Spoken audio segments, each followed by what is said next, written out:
It's Friday. TGIF, it's Friday. TGIF, it's Friday. So y'all are being alerted that I am live. Tonight we are going to be talking about these trifling ass men. Okay. We're going to be talking about these trifling men all week.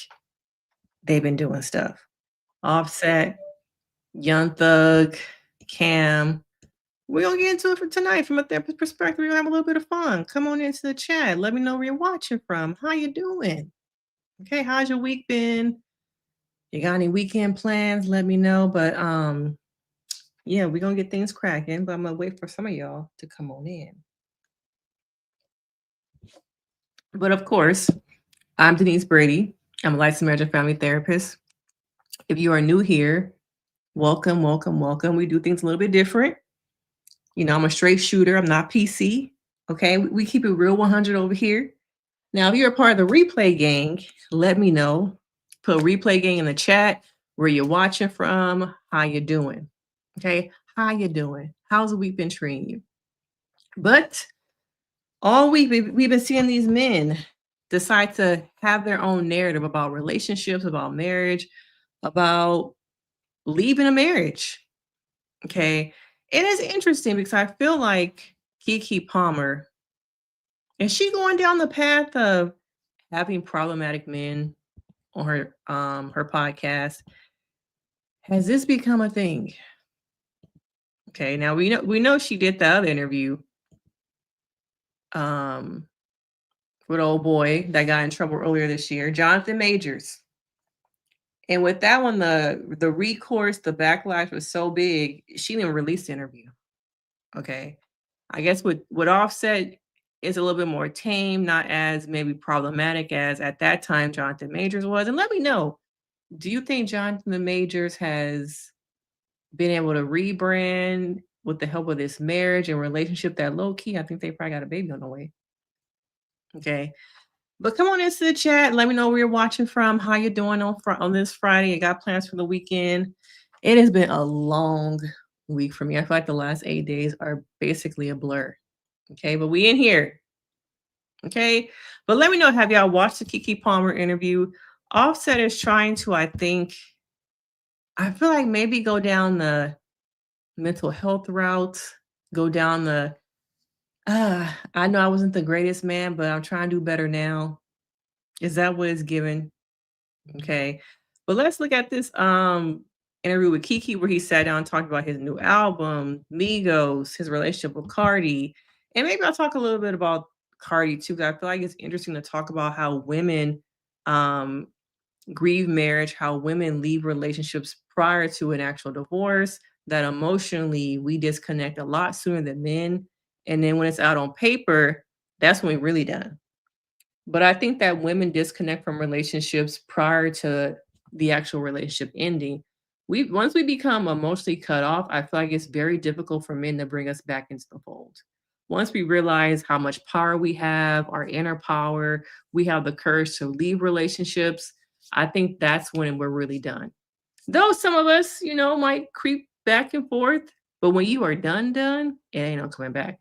And I think finally this last time, I don't know what it was, who he cheated with, but it was something about this last time that she finally was like, okay, I'm done. I'm leaving you. I'm not coming back. Okay. So let's get some of these clips and talk about this interview.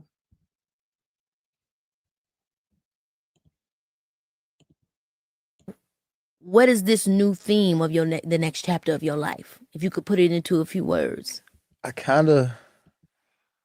All right, so what I was gonna do on this album, cause I'm gonna just keep it real. Like I was gonna speak on certain things and live with certain narratives. Okay.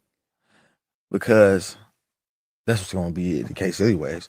So I'm just being raw with stuff, but it ain't so specific on my relationship. Okay. I'm touching on other things that need to be touched on too. You know what I'm saying? Like some things about the business, the group. Mm-hmm. It ain't no like I'm not dissing. Shots fired. It's just I'm not doing truth. that. That's why I ain't doing that. Baby, this is Keke. The thing about Offset, I feel like there's so much potential. You see when he talks at times, I see how she saw the potential and looked past the bad behavior, the arguments, low key the narcissism. She saw past that because the way he speaks at times, you could see it's there, but he just can't disconnect from that bad behavior. I don't think he should have ever been married. Okay. And I think for him, it's going to take probably a woman who has a lot of patience, a therapist. That's the woman. Not no, not no relationship, but a good therapist to repair what is missing inside of him that he feels a need to find that fulfillment outside of himself in relationships with women. That he can't be content with having one person, fulfilling the needs of that one person. I don't know if it's that he doesn't feel like he's good enough, coming from a broken home, not having a relationship with his own father, that he's never had that mirroring and also that reflection of what a healthy relationship and a healthy marriage looks like. Plus, you have the opportunity always at the forefront of women throwing themselves at you that if you don't have discernment, if you don't have the um, ability to just not act and think first, you're going to get caught up all the time. So I think with him, he needs to work on understanding himself. And I get he's talking about that on the podcast, but I don't know if it's just to save face and create a new image for himself or if it's really real. And I want you guys to tell me in the chat. Do you guys think that it's really real that he's changing, or do you think it's more of I don't know to sell albums, but I don't feel like it's not concrete. The words are there, the potential is there, but are the actions going to match what he's saying? Okay. Because over and over again, we've seen him throw shots. Even though he says the album is not to throw shots, he's throwing shots at Cardi. We're not even divorced yet, and you already pregnant. Her saying that the only reason we not divorced is because you want me to pay your taxes and give you one of my houses, which I ain't trying to do. So once again, the words are saying one thing in this interview, but then we see the shots fired, we see the action saying something completely different. So I feel like this is performative. It's very much given performative. Now she goes on to talk to him about his Been relationship. in a high profile relationship or something like that. You know what I'm saying? And even with my, significant other at the time with my son, it became a thing. And it was like, oh my gosh, what the hell I'm gonna do? So I can only imagine the magnitude when you guys both are in the entertainment industry. Do you think that has something to do with it? I know you can't just blame it ain't about blaming the public or something like that. Not blaming public. No, it's just like being the face, like just like you saying, like two of us being superstars, your business is always out. Yeah. Well, I was definitely not perfect in the situation. You know what I mean? I made a lot of mistakes, a lot of things that I did wrong. She did things that was wrong, and it's like, but it's always on the front screen. Yeah. It's hard to move on. It's hard to move on from it. Exactly. Is there anything that you wish you would have done differently, or that you regret, or that I should respect her way more. You know what I mean? I made bad decisions as a man, like stepping out, like gotta take that on the chin. Like that's why when she left, I had to take that on the chin because like I could have been we got so much our kids to live for. I was being selfish, you know what I mean? And I can say that as a man, I'm a grown man, you know what I mean? I can say that. I wish there wasn't so much internet stuff going on. Yeah. Baby, this is Keke. I don't feel like Keke is really hitting him hard with the why did you cheat? Why did you step out?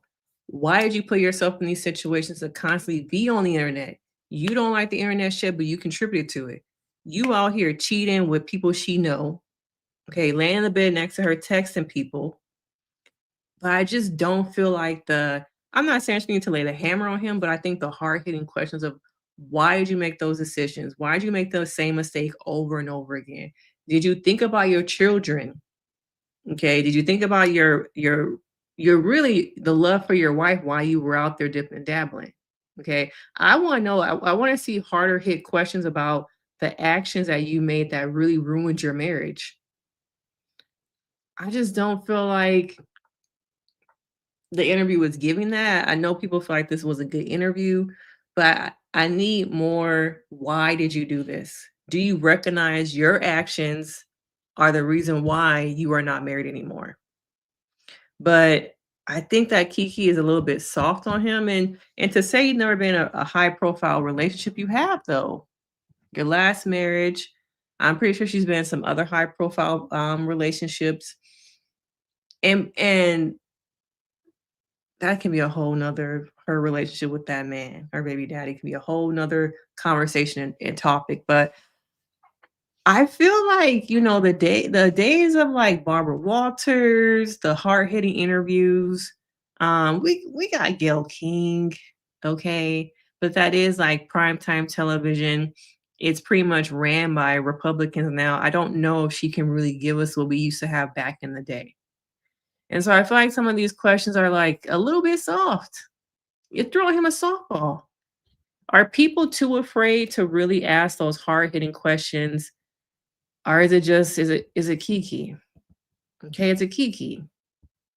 Talked about something else that I think is really important about how you quit codeine. Yes, 4 years strong. I mean, now. that's incredible, man. 4 Really, years like strong. seriously, let's all clap for that.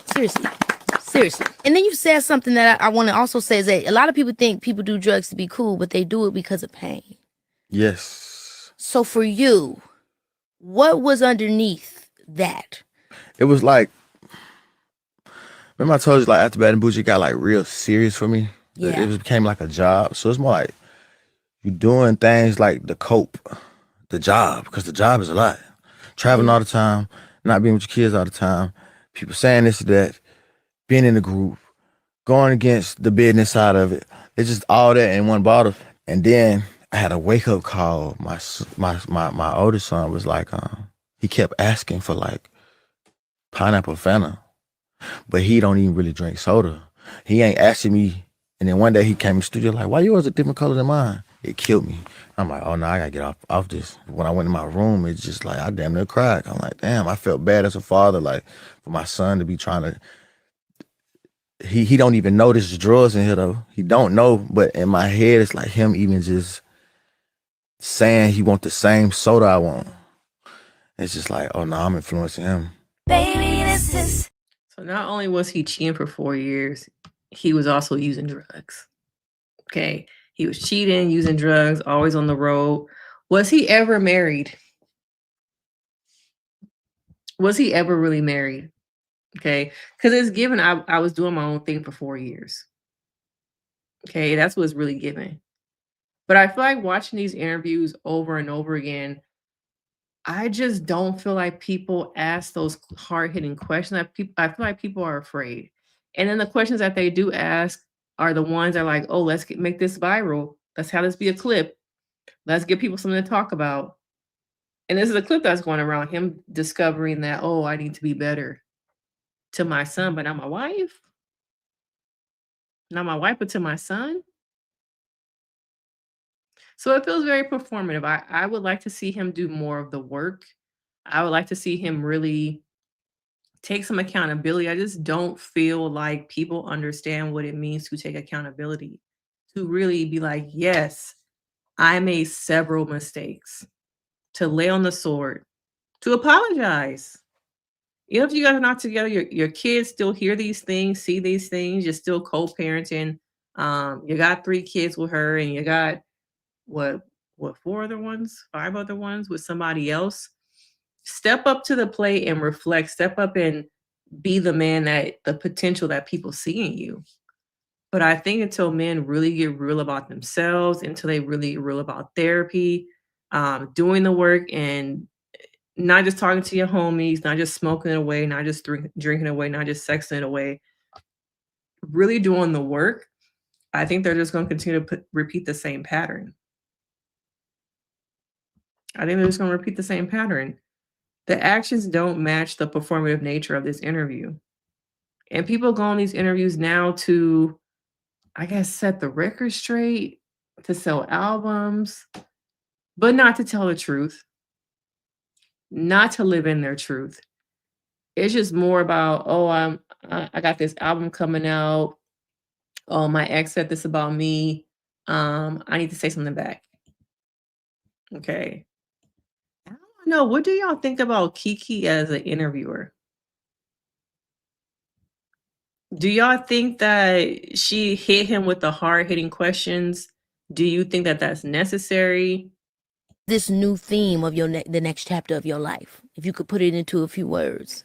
I kind of.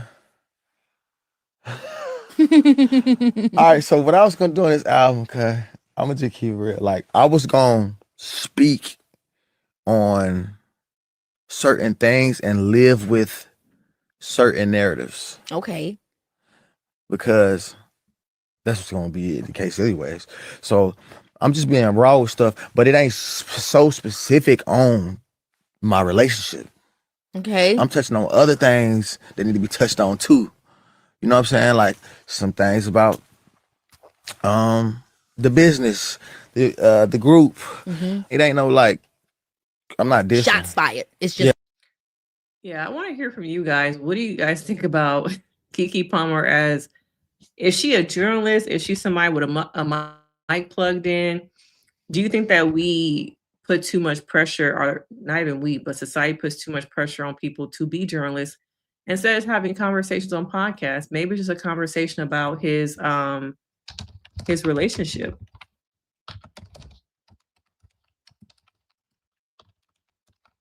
And did y'all watch the interview? Okay, let's get into this over here. Yeah. really. Just so like just for both of us, like I feel like that be a louder story than what we really love to do, which is music and art. You know what I mean? That's why I'm saying that. Not like nothing towards her. It's like it blinds the people to what we are to the people, which is our artists. It blinds them For a because while, it's I too thought if it personal. was a part of this, because sometimes performance art can go far. So I didn't know if it was like a lead up to the 2 albums and we was gonna get a gag or what. You don't know what is real life anymore because a lot of Right. times people be doing reality shows into the music marketing. So I wasn't sure. No, I'm a player. I would never do that. I would never play with my personal life to make a hit or make me have a moment in music. Nah, it's So it's real. real. It's real life, man. It's real life. It's a hard thing to do. So I'm sorry to hear that. I mean, is there anything that you wish you would have done differently, or that you regret, or that you know? Well, I should respect her way more. You know what I mean? I made bad decisions as a man, like stepping out, like gotta take that on the chin. Like that's why when she left, I had to take that on the chin because like I could have been we got so much our kids to live for. I was being selfish, you know what I mean? And I can say that as a man. I'm a grown man, you know what I mean? I can say that. I wish there wasn't so much internet stuff going on. Yeah. I got out of I got out of pocket a couple times because, bro, it feel like you getting bullied. Like I used to never say nothing. Yeah. You know what I'm saying? Yeah. Yeah. And then I've seen recently some things. I tried to recently just say. Why not pull up the screenshots or have them come up on the projector? What are the things? Okay. Once again, I wonder if people are afraid to ask those hard-hitting questions, be more direct with the questioning, and I think really make this where it gives people the ability to kind of, I think, learn from him, give him the opportunity to reflect a little bit about his actions. I just feel like it's hollow. It's a very hollow interview to me. Say something just like to try to defend myself. Yeah. Because the narrative be nasty sometimes on me and it don't be at. But Cardi's she's always been a media personality. She always been somebody to tell, her life and everything. So it does seem very natural coming from her. We expect her to say stuff, but you never want people to be in a bad way. So when I'm seeing all that type of stuff, I hate it for both of y'all. I want love to survive. And I really, I loved it for you guys. So that was, I hate to see it happen like that. But the truth of the matter is life goes on. Exactly. Live and you learn. Yeah. Everything on the internet, it lasts, but it don't have to last forever for you. Oh, wait. Is he learning though? Is he learning to not cheat over and over again? Shit, not to cheat at all. Okay.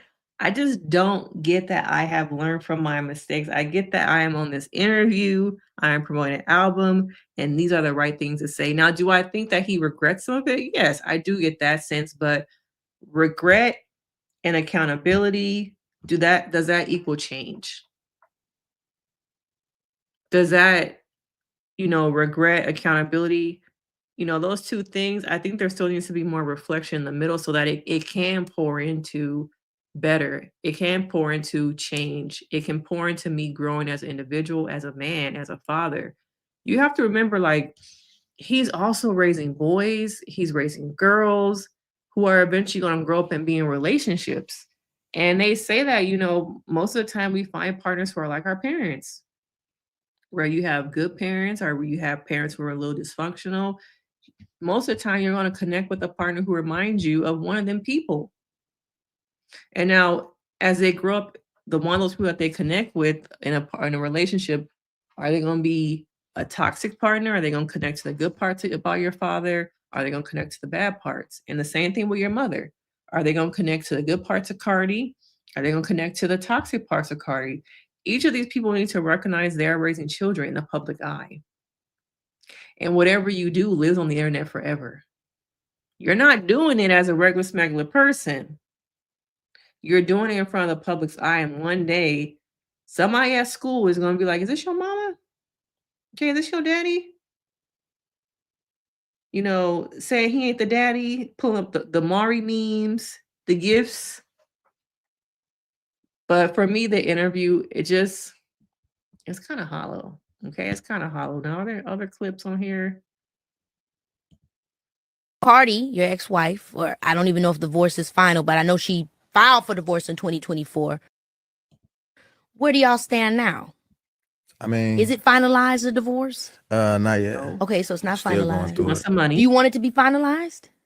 I'm ready to be over it, for it to be over with. Yeah. Really? ready for that Is money there to anything disappear? that you wish you would have done differently, or that you regret, or that you know?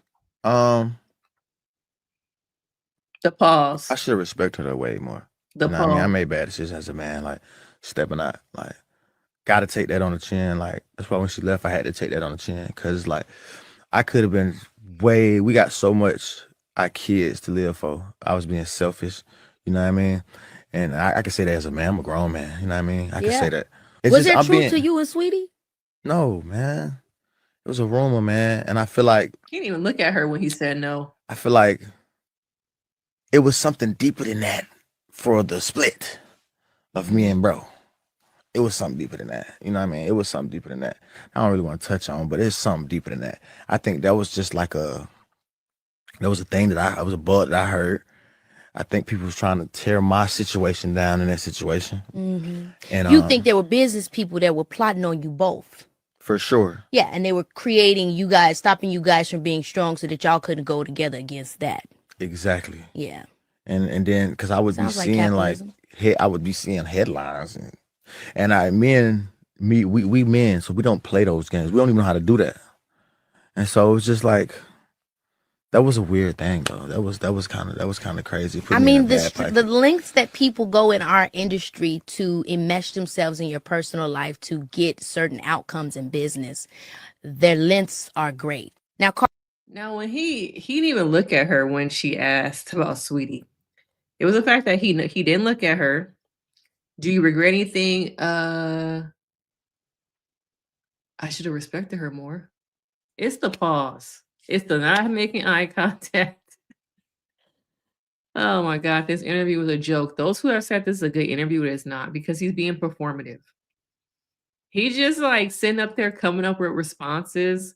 And some of it kind of also feels like he had the questions ahead of time. I don't know if y'all feel the same way. But it's also kind of given like he knew what she was going to ask him about. It's very hollow. It's very hollow. This is a man who is saying one thing but ain't going to change. He don't want to change. And I could see a month from now, a week from now, them being back in the news. Now, she asked him, is he ready for the marriage to be over? The marriage part, but not the bank part. Okay, not the bank part. I need that penny bank. I still got taxes to pay. My star is still bright, but it ain't as bright as Cardi's. I'm not doing all these paid gigs. I'm not getting all the brand deals. They're not paying me millions of dollars to show up and pour some whipped cream in somebody's mouth. Whip shots. They're not doing all that for me. So marriage, yeah. But the money bank, the penny bank, no. I'm not ready for that to go. And I'm not going to let it go until she agree to pay my taxes and give me one of them houses. Okay. But over and over again, we saw Cardi just give and give and give. And I think she got to a point where she was just tired of giving. Now, I want to see if I can pull up some clips of her. Did y'all watch her interview? What is that guy's name that she did the interview with? I know he's like a self-improvement guru.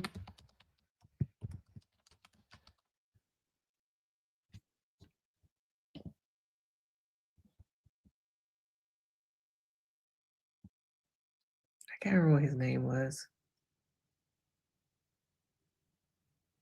Oh, here it is. Okay.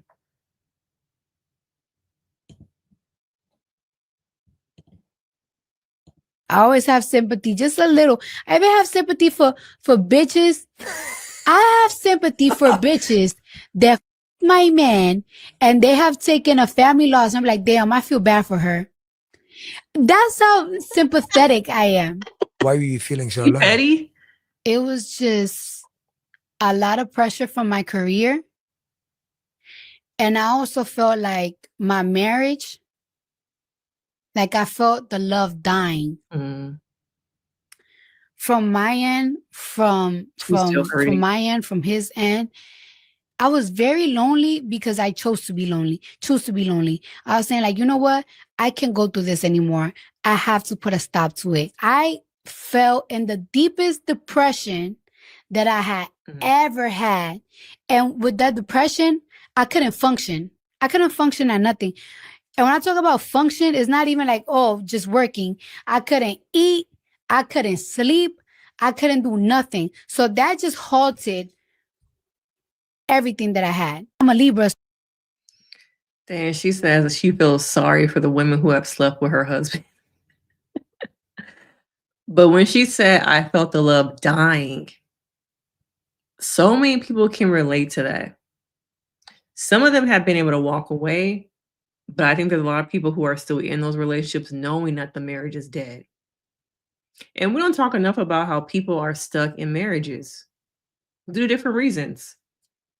The economy is too expensive for you to get your own place. You're not in a financial position to get your own place. You might be here on a green card. Okay. Y'all might have assets together. And then maybe it might be too hard for you to split up the kids. And another big one is abuse. You are afraid for your life to leave. So I want people to think about that even though you feel the relationship is over, you feel like it is dying, you feel stuck. You don't have any options. To know that I'm in a relationship that is not going anywhere. I know he doing his thing out there. Shit, it might be the reverse. Maybe you know your wife is out there doing her thing. But you ain't got the finances to do nothing about it. The thing about these two is that they at least have the finances to do something about it. But I meet with so many people over the last 5 years. I've met with people who stay in relationships because they cannot afford to leave. I can't afford to get my own place. Damn, I don't want to take my kids out of school and, they're established with their friend group. If we were to move, I have to go back and live with my parents in another state, in another country. What that would do to my kids who are established. Maybe they in middle school, maybe they in high school. Elementary is a little bit easier. Okay. But those middle school and high school kids thinking about, I don't want to put them through that. So do I stay knowing that this relationship is over? Do I figure out a way to, I don't know, like pick up my stuff and, go somewhere else, stay with a friend? These are very hard decisions. So the grief of knowing that you're stuck in something, but that is dead, but it's still living. We often talk about grief when someone passes away, they're no longer here, but there's a lot of grief in things that are dead, but still living, if that makes sense. And I think one of those things can be a marriage, the grief of knowing that the relationship is dead, but it's still living. And maybe in the relationship, you're the one grieving while the person's just out there, la la la la la, doing my own thing in the streets, maybe coping with the grief themselves through that and just not talking about it. But grief is a hard thing that I think we really don't talk enough about when it comes to relationships. Please don't be a bum. Please don't be lazy. Some people have the look, the intelligence, the talent. Some people really have that, but they don't go nowhere because they're lazy. Don't be lazy. Don't just be, oh, your parents are this and that. No, be your own person. Be your own human. Be something. Be something. Be something that you could be proud of. Please study me.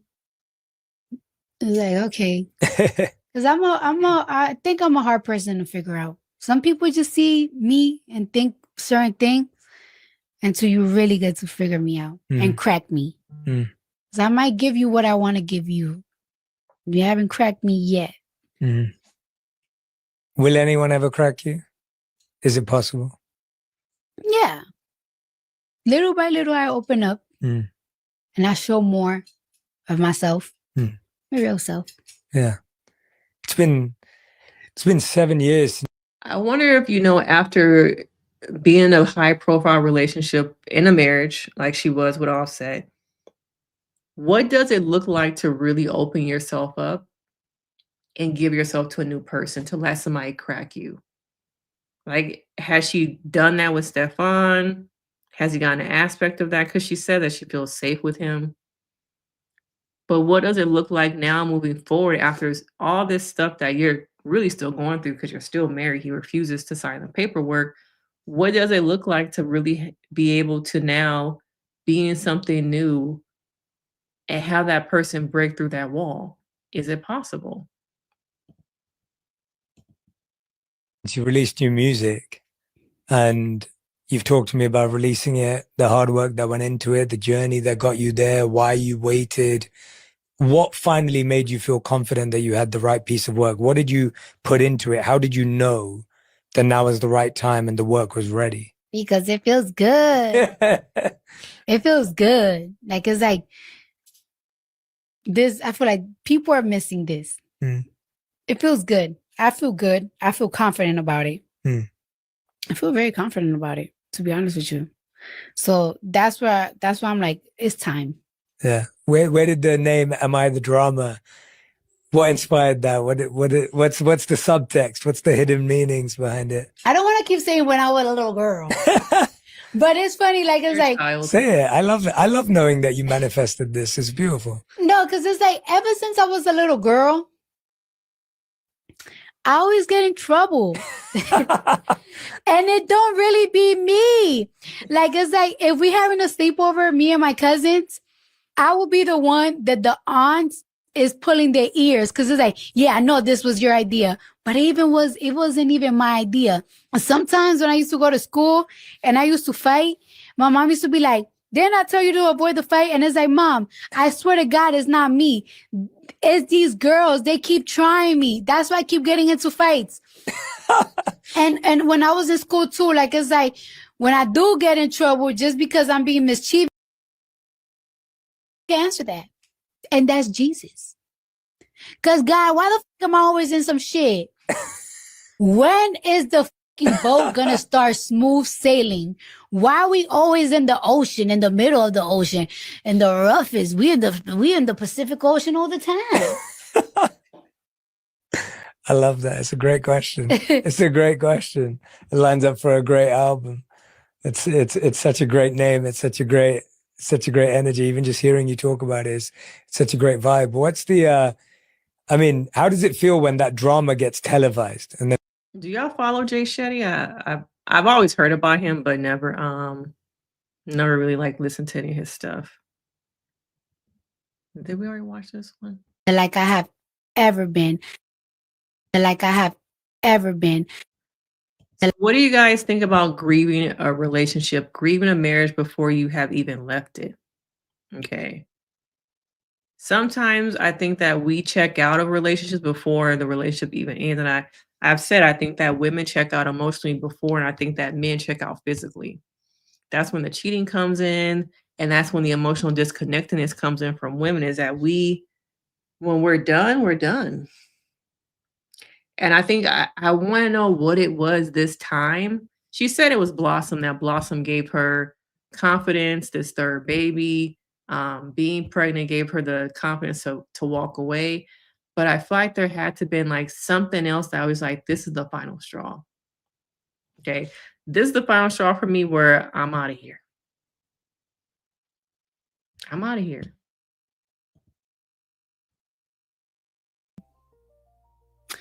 Then I told myself, I'm pregnant. Mm. I'm going to accept my flaws, the flaws that I bring in this marriage. I'm going to apologize for it, and I'm going to work on it. And when I take accountability and you take advantage of me taking accountability, and you take that as see, I know she'd be back, instead of me taking accountability and you taking advantage of that, it really just killed everything. And while it was dying, I had a human growing in me. And I just kept thinking, like, it's like, what's life going to be without this person? What life going to be without raising my last child without this person? What's life going to be with that person not being my friend anymore, without nothing? When you have those type of thoughts, it will make you sad. It will get you depressed. Mm-hmm. It will have you lost. But I overcame that, and I am the strongest that like I have ever been. Like, I almost feel like, when was I ever my strongest? I felt my strongest when I was 22, 23, 24. That's when I felt like my strongest, and I was like living in a power. And that's how I feel right now. Like, I feel like I live in a power. And it took months for the heart to say, you're done, instead of my mouth and my brain. Mm-hmm. My heart had to be like, you're done.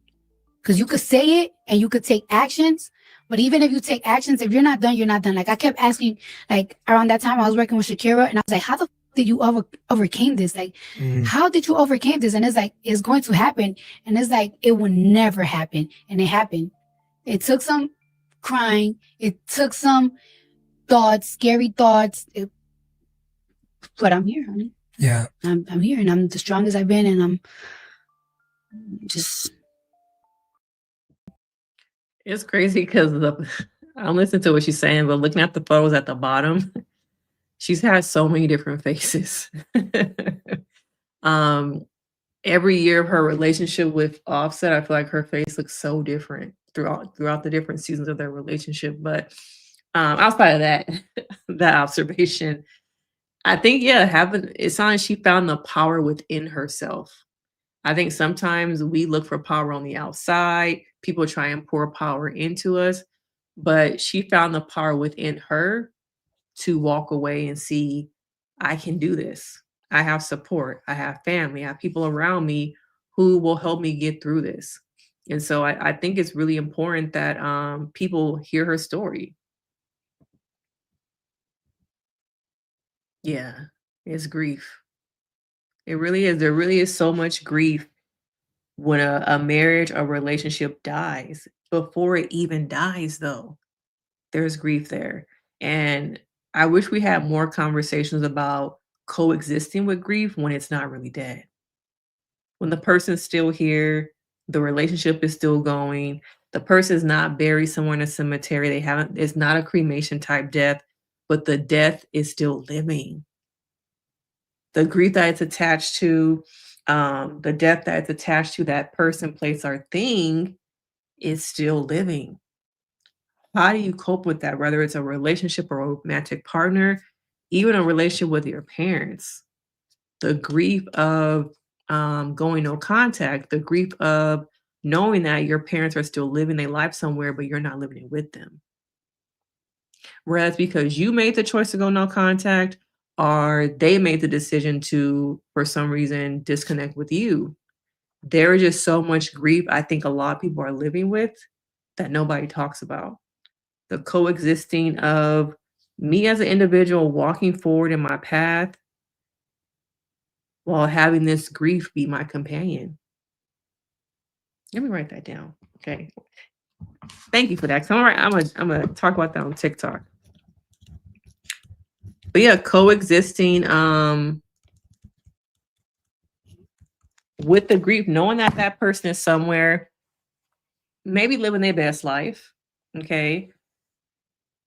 But you're sitting with the feelings of the grief. How do I cope with knowing that the memories, the experience that I thought I would have, the grief of the poor decisions that I feel like I'm holding over myself, that I'm not giving myself grace for, the grief of I thought it was going to be different, the grief of I didn't get the experiences that I see on TikTok that my friends talk about when it comes to marriage and relationships, the grief that I still want to experience a relationship, but I'm fearful of the same thing happening to me over again. And going back to the parents thing, the grief of I didn't get the relationship that I wanted, I needed, I saw on TV, I saw my friends experiencing.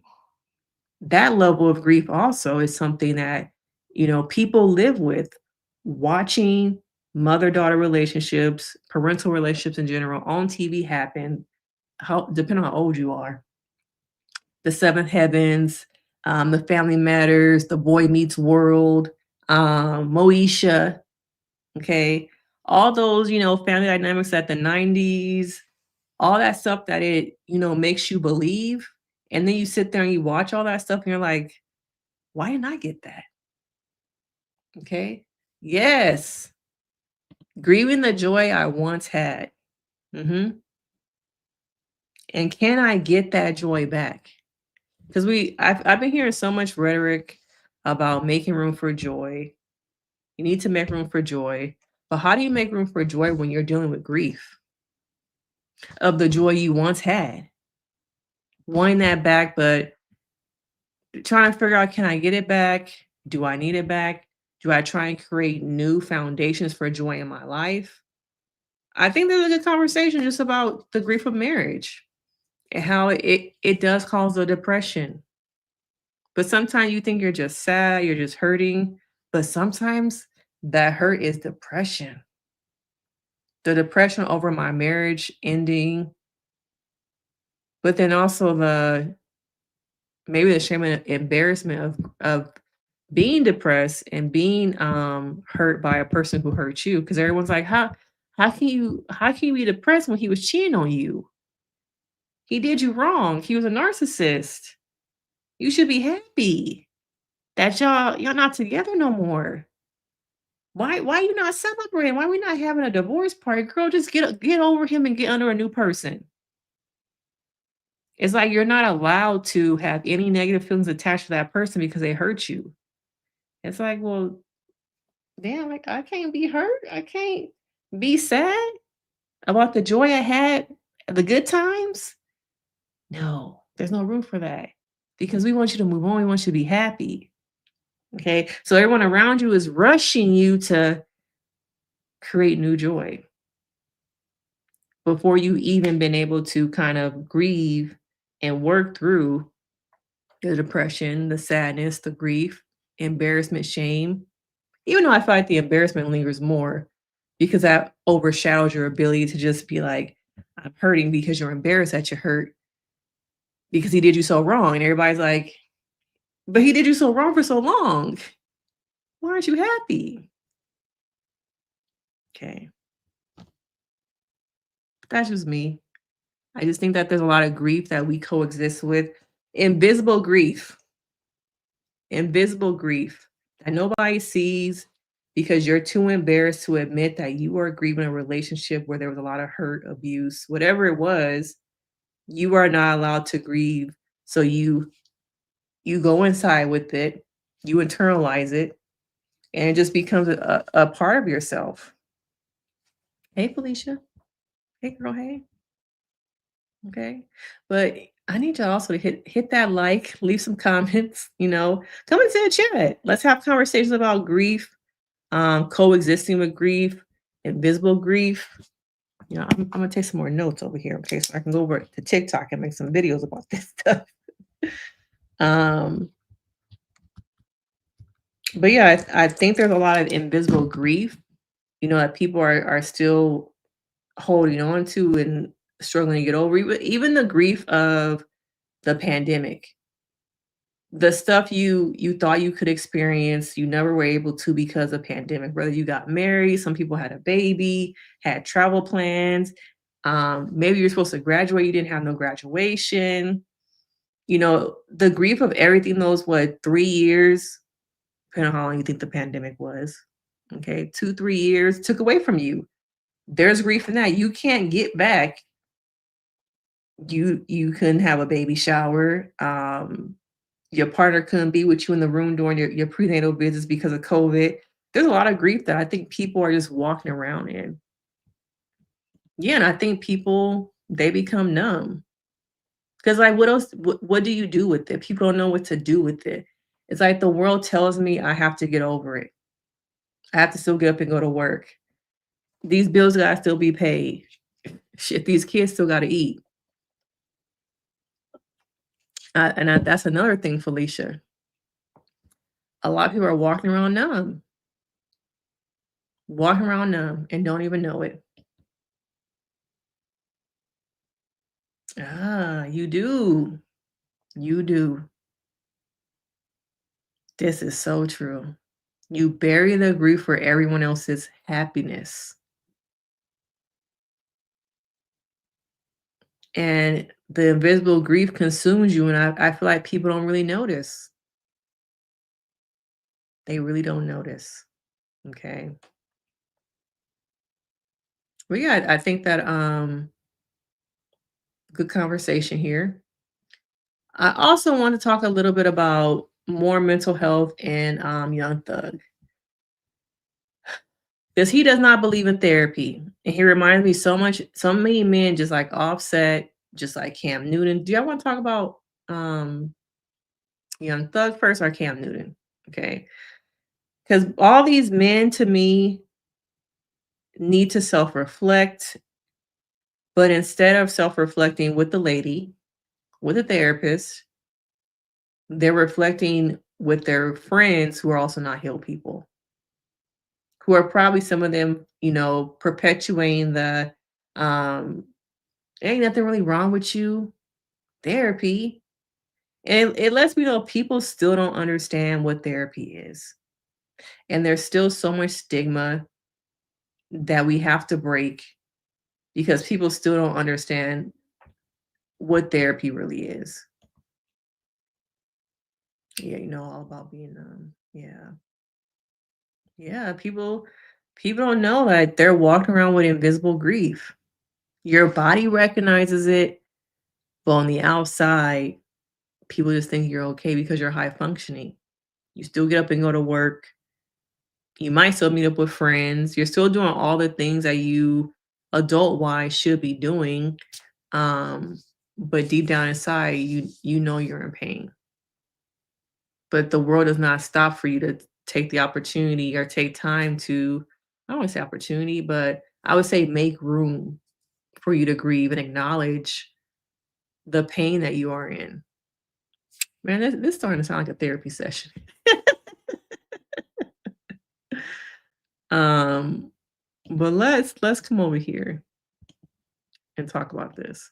I always telling you the same shit that you already know. I feel like a therapist gonna do the same thing. I feel like possible. I feel like we know better. We just gotta do better. You know what you don't supposed to do. Like you don't need me or now one of them or no therapist to tell you. Like if you tell your therapist, man, I'm going back and forth with my wife, bro. I'm just trying to. They gonna say let her be heard. Shut up sometimes. Listen more to you talk. They gonna say the same shit. No, it's just not. like, man, that's another bill, man. Like it's more like it's you'll understand it more. But I feel like me personally, I feel like it's a weakness in that because I feel like shit. I'm gonna listen to my girl. Like I just listen to my girl. Or I listen to my little sister, my big sister, my big brother, my dad, my mom, my OGs. I listen to y'all. Like, it's really a slap in the face to me.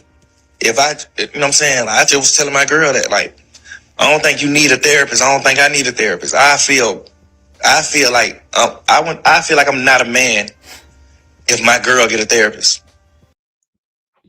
What now? Oh God, men. Okay, the ego is so big that you can't see that you need help, that you're depressed. You think you can be everything your woman needs. Your confidant, your lover, your friend. You don't need friends, you got me. You don't need therapists, you got me. You are drowning yourself. So you want me to come drown with you instead of seeking help and support? This is another person to me who has a fragile ego. And he really thinks that therapy is just talking to somebody. Oh yeah, I'm just gonna. What's the point of going and talking, paying all this money and have another bill? I can just go talk to my sister, my homeboy. They're not trained in trauma work. Okay, and oftentimes people talk to the people that they know who have a buy-in, who are going to judge you because they know you. Whereas a therapist is like, I have no buy-in. I have no reason to tell you what you want to hear. For me, you can come back next week or you can choose not to. Okay, you can choose not to. There's going to be another person out there who need my help who can take your slot. Yes. Talk to somebody. You don't need to talk to no lady. You got me. That's all you need is me, who's also broken, unhealed, and depressed. We can just be depression buddies, right? Yeah. Yes, his village is unhealed. A bunch of unhealed men just like him. I just don't understand why do Black men refuse therapy? You're sitting in a room with other men who have been through therapy, still saying that it's just another bill. I got friends, I got sisters. It's a slap in the face for you to get some information and healing outside of yourself, outside the circle you've been in. Because apparently the circle you've been sitting in landed your ass in jail. And I didn't hear none of them on them jail calls. How many of them people came to visit you, was putting money on your books? Where the people at now? Where the people at now? It's like, damn, you actually call somebody and listen to what they got to say over me instead of just listening to what I'm telling you. I just feel less of a man. You know, in that, there's obviously things that happen through the calls being released that did affect your relationship with your girl or did impact that. And sometimes it's not that she can't come to you, but it is difficult for the person who is causing the hurt to fix the hurt. Ooh. Ooh. It is difficult for the person who is causing the hurt to fix the hurt. Hello. They just read him right there. Okay. But once again, at times men think that they are the end all be all. I could fix it. But you're hurting me. But I can fix it. Okay. I can fix it. Now, what's his response? How were you two able to mend your relationship over some of the things? Also, side note, this is a very mature interview. Way better than Keke Palmer. Okay. Way better. That could have in a situation where she is showing the ultimate support. You guys have the ultimate love. It could have pulled you guys apart, but it seemed to bring you closer. How did you all continue the communication to keep you close during those times? The thing about it is, I think it didn't have a crazy ripple effect to us because we already knew. We already had knew. When I was in jail, some people had sent her some phone calls and stuff when I was in jail of me talking to other girls and all this, like that type of shit. So we already knew everything that came on the internet, everything that just happened these last 2 or 3 weeks. Me and her already knew. We already knew. He gonna end up back in jail. He gonna end up back in jail. I feel like the 15 years probation that he got, was it 15 years or something like that? Suspended sentence. He can't stay out of the media. He's addicted to the attention. And I think that it fosters and feeds his ego. Instead of just taking a suspended sentence and just going somewhere and disappearing, changing your life, you're still, I think, tiptoeing around the same things you was doing. I don't see the growth. I don't see I'm going to take this opportunity to change my life and do something different. Okay. Once again, it's another example to me of just, he's not being performative. He's at least like being his real self, but there's no growth. There's no growth. I don't even feel like he's listening to what these men who have more experience in life, who have been through therapy, I don't even think he's really listening to them. Talked about it. I already got cussed out about it. Broke up with, got back together, moved on. All this shit happened when I was in jail. And that was just another burden, like another fucking situation I was dealing with in jail, you know? So we was already past it. Obviously, it played a new part because it's like, she was told all these things by me when I was in jail, but she ain't never heard it. So now it's another sadness, another sad moment. It's just like, damn, bro, you already cried about this shit. You already done goddamn cussed me out, chewed me out about this. Like, you already done did. We already done went through this whole motion. Like, I'm not trying to relive this shit because the internet is hearing it. Like, we already know about it. I don't believe that, because I remember her being it looked like she was so sad performing Mariah the Scientist. I don't believe she knew about that kind of stuff, all of the stuff. I think it came out and she was embarrassed, and we saw her publicly be embarrassed, and we heard the hurt in her voice and her lyrics. Him apologizing to her in the public eye shows me she didn't know about this stuff. We been knew about it. You chose to stay with me, so it's just like, we rocking. You know what I'm saying? But I had to just sit down and listen to her point of view, and she just was like, it's a different when me and you know. And we moving, like, nigga, I'm a motherfucking phenomenon too. Like, I'm the world look at me. Amazing. You know what I'm saying? Like, I'm a not, you know what I'm saying? She like, shit, I'm one of them too. So I'm like that too. Yeah, like, nigga, I'm like that too. Yeah. You gotta understand, I knew about it, but like, nigga, it's a different type of embarrassment to see like a nigga that you riding with, or you just holding down through this dark ass moment, just be on the phone with another bitch, no matter what it's about. Like, I just had to sit like, damn, you right. Yeah, like I take accountability for everything. And you actually said, if I could take it back, I would. What are some of the things that you've done or that happened that you wish you could take back? Man, the questions over here, maturity, just so different, y'all.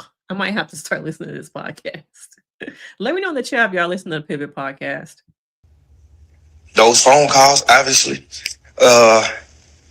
just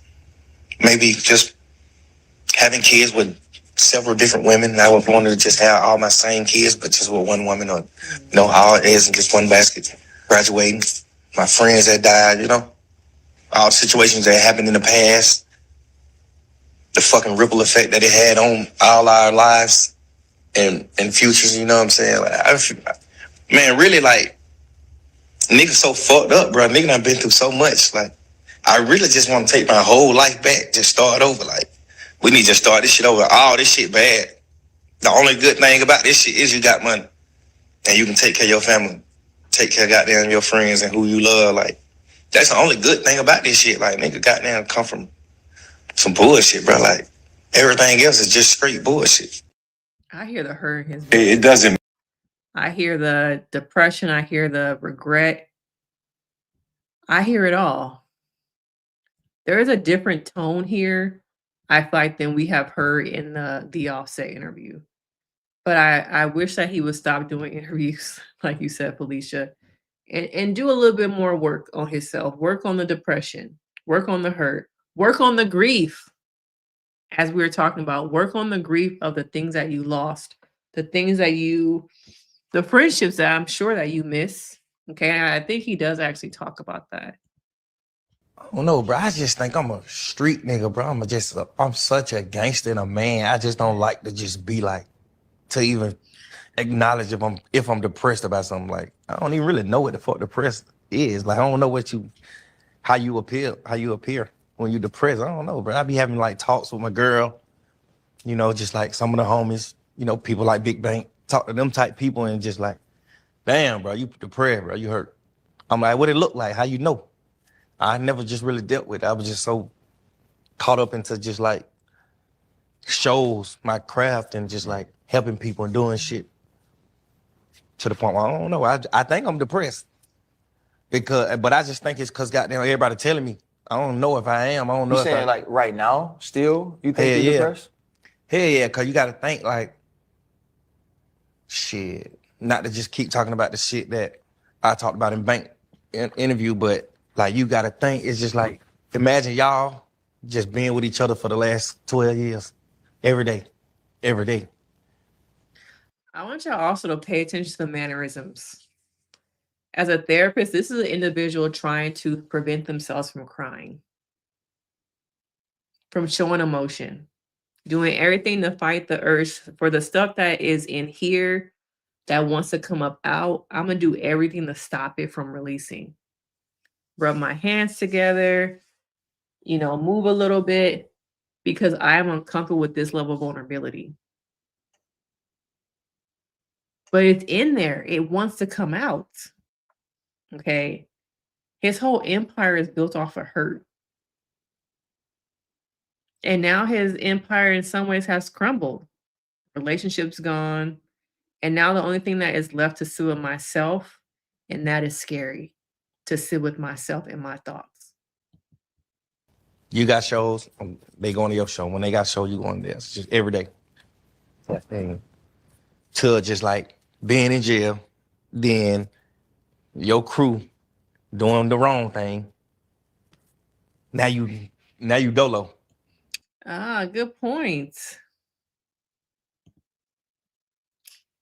He's asking someone who is not an expert for an expert opinion, like he knows he is depressed but refuses to seek help because these are men. Once again, I think he trusts other men and not so much a woman. And he leans on the, you guys have experience, so I'm gonna ask you, y'all my OGs. So I'm gonna go to y'all before I will go to a professional. And this is what men do. They lean on their OGs, they lean on other men instead of taking the advice of some of these men and saying, hey, we did it and we have become better. You should too.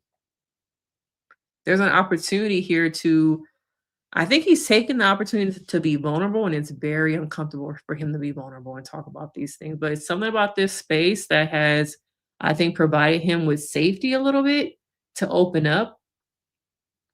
I don't know how completely healed. I didn't watch the whole thing, but he is opening up. Helping people involved in other lives are just distractions. Yeah.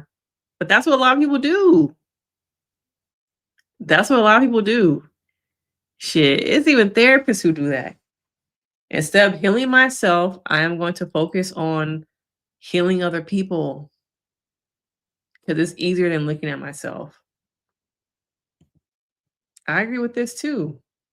Once again, the topic of tonight has been grief, invisible grief. And we're seeing more invisible grief through him speaking. Throughout, the men we've discussed tonight, there is a level of invisible grief that they are going through, that they refuse to allow themselves to be vulnerable. Once again, you see it in him, the fidgeting. You see it want to come up, the emotions, but I'm a G. At the end of the day, I'm a thug. I can't allow myself to cry. Now your crew get out of jail, even though you ain't really too tough caring to even deal with them no more if they do some backstab, you like, I ain't tripping anyway. But like, they get out of jail, then they don't check in. Nobody do nothing. It's just like, I'm just like going to court. Luckily, we can have a mean judge at the end of the trial. Mm-hmm. So I was able to like be on the internet. I'm just on the internet, so I'm just seeing niggas that just like left me in the slump. I'm just seeing them on the internet. Why was he on the internet? Straight out of jail, straight to TikTok, straight to Instagram, straight to Twitter. They're just living their life. People just doing. It's just so much shit, bro. Like, what the fuck? And then you get out of jail, you got like the biggest record label in the world at that point, like post 2020, like going 2022, like I had the #1 record label till you get out of jail, and it's like everybody just go ahead, you know what I'm saying? Like, I don't know, bro. I just think I'm a. Do you guys ever think that men will ever be comfortable with vulnerability? Because we see on certain aspects. Now, this is an extreme example, okay? But we see Edmund on Love is Blind. That is an extreme example of vulnerability. But then you see the other side of the spectrum, Thug, Offset. Okay? You see both sides of that spectrum. And do you think that is ever going to be a point where there can be a middle of being vulnerable, of being comfortable with vulnerability? Because the other side of it, y'all, is that women want vulnerability, but when they have men who are vulnerable, you're weak, you're too soft, you're boring, you always crying. It becomes weaponized. So I don't know if we'll ever see the spectrum having to be way out here, you know, if it will ever come in and there will ever be like real balance. I think people say they want men to be vulnerable, but then when I watch the shows, I see conversations online, the discourse, I don't see it. I don't believe that people really want that. I think they say it and they have a idealized version in their head of what it looks like, but when it comes to creating space in relationships, I don't think a lot of people have that emotional intelligence to sit with another person and hold space for a man crying.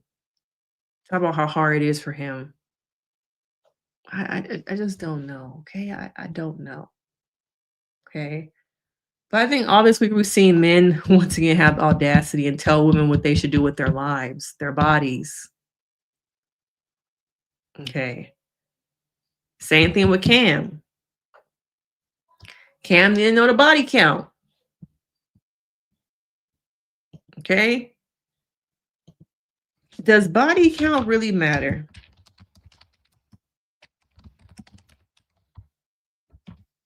Okay. Does body count really matter?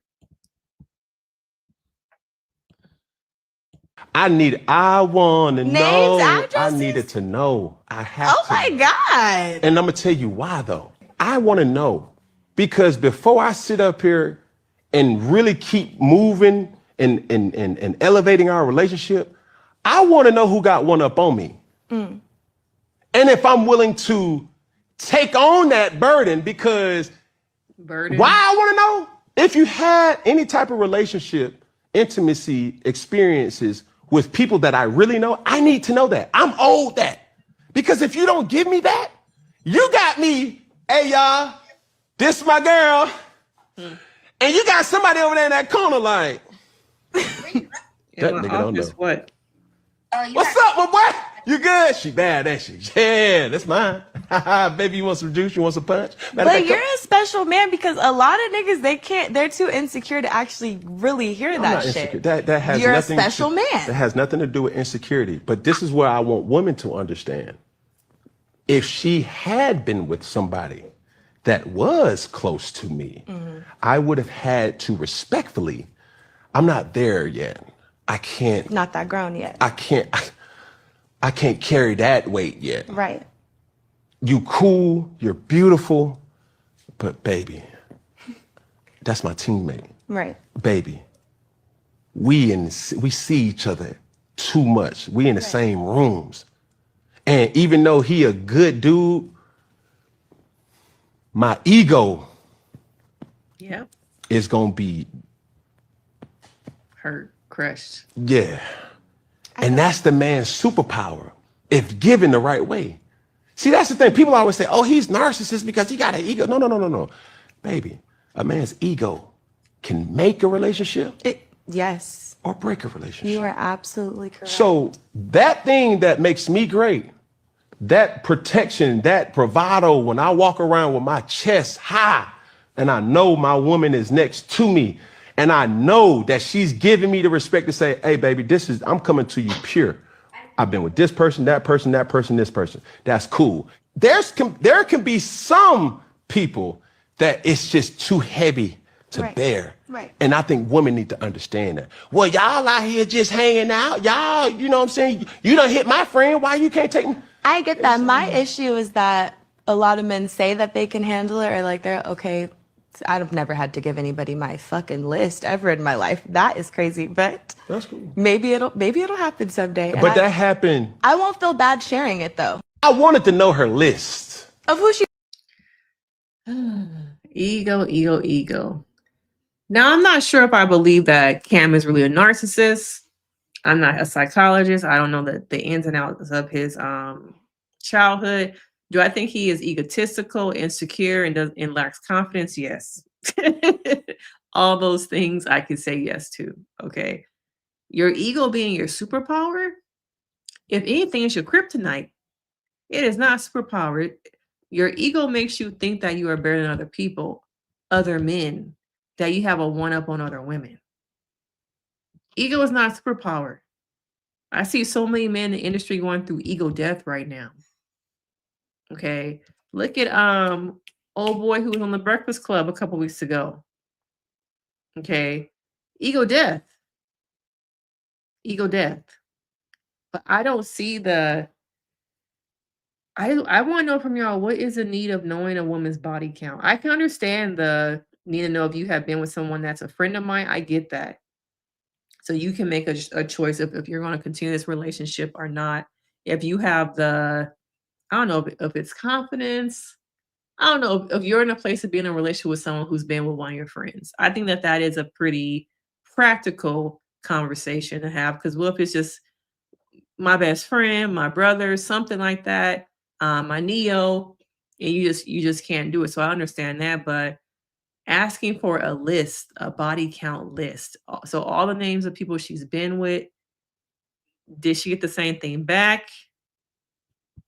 I highly doubt it. Okay. I highly doubt it. But the theme of this evening has been audacity, invisible grief, then being unhealed in relationships and doing what they want to do. Okay. Doing what they want to do. Men will always have audacity to do whatever it is they want to do, no matter if it hurts somebody, showing up as their unhealed selves in relationships. Okay. Showing up as their unhealed selves. So I want to continue the conversation. You know, I want you guys to come into leave some comments under the video as we're ending tonight. Do you think that any of these men can change? Young Thug, Offset, Upset, Cam. Some of them won't change because they have no reason to. The world continues to feed into the men that they are, the things that they do, give them platforms. Cam got a podcast, okay? But I want people to take the time to self-reflect. Look at where you are. Is this the person that's going to take you to the next level? Or is this the person that's keeping you at a downgraded level? Okay. And the company that you keep, are they healed? Are they healing? Are they just perpetuating the same bullshit that you have been involved in your own life? All right. But I hope you guys have a good Friday evening. I've enjoyed the live tonight. Let me know your thoughts in the chat. Come on into the comment section. Please be sure to like the video, support the channel. I need to do some other videos about reasonable doubt. Finish up this Love is Blind season. Your girl got a brand deal. So next week I will be flying out on a brand deal trip. Not paid for yet. We don't get to the part where they're paying for me to fly out, but I have a brand deal next week. So I'm excited about that. Great things happening. And I'm gonna do a podcast. Okay. I'm doing a pretty popular podcast next week too, in person. So I'm excited about the week to come. But I appreciate you guys supporting me as usual. Thank you. Thank you, Felicia. Thank you, Chandrika, for sticking around the whole live, commenting. I appreciate both you guys. And anyone else watching, next time you can come into the chat. You know, don't be scared. We don't bite. Okay. All right. And I will see you guys next time. Bye. See ya. Have a good Friday night.